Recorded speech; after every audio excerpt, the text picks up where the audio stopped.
Hello everybody, in this tutorial I'll show you how to make dynamite and Astroneer, which is essential for exploding exo caches to gather some exo chips.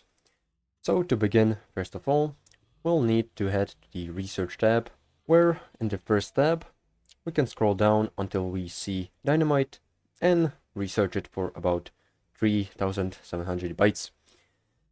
Once you've done that, nextly we'll need to craft some explosive powder, which is made inside of the chemistry lab.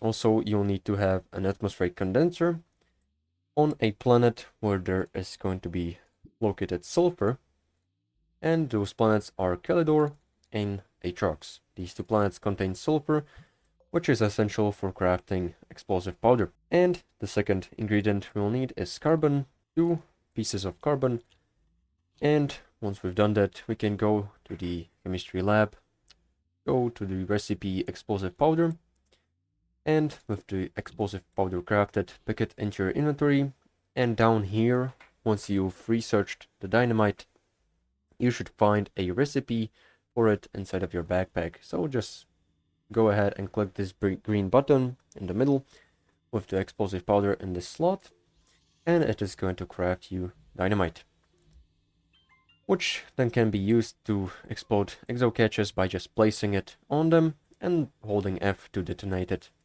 Make sure to stand away from it because it is going to make a big blast. So this is pretty much all, how to get dynamite in Astroneer. Make sure to like and subscribe if you found this helpful, and see you in the next one.